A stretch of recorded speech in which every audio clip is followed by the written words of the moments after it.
ભરૂચની the United Muslim association અને મહદેવિયા જમાતના ઉપક્રમે હઝરત સૈયદ મોહમ્મદ જોનપુરીની 599મી જન્મજયંતિએ કસક વડીલોના ઘર ખાતે શનિવારે સ્નેહભોજન પીરસાયું। રવિવારના રોજ ભરૂચ વેલફેર અને સેવાશ્રમ હોસ્પિટલમાં દર્દીઓને ફ્રૂટનું વિતરણ કરવામાં આવ્યું। બંને કાર્યક્રમોમાં ધી યુનાઇટેડ મુસ્લિમ એસોસિએશન અને મહદેવિયા જમાતના ટ્રસ્ટી, આગેવાનો અને સભ્યો મોટી સંખ્યામાં ઉપસ્થિત રહ્યા અને વડીલો અને દર્દીઓના આશીર્વાદ મેળવ્યા હતા। પ્રમુખ સૈયદ ઝૈનુદ્દીન કોન્ટ્રાક્ટર અને સેક્રેટરી ઇમ્તિયાઝ ખાન પઠાણના માર્ગદર્શન હેઠળ બંને કાર્યક્રમો સંપન્ન થયા। अस्सलाम वालेकुम, नमस्कार।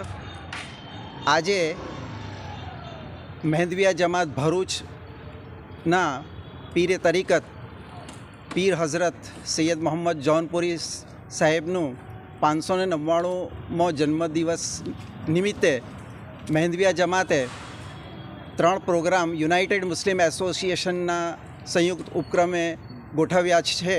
એમાં ગઈકાલે શનિવારે ઘરડા ઘરમાં વડીલોને જમણ કરાવ્યું અને આજે વેલફેર હોસ્પિટલ અને સેવાશ્રમ હોસ્પિટલ ખાતે દાખલ થયેલા દર્દીઓને ફ્રૂટનું વિતરણ કરવામાં આવ્યું।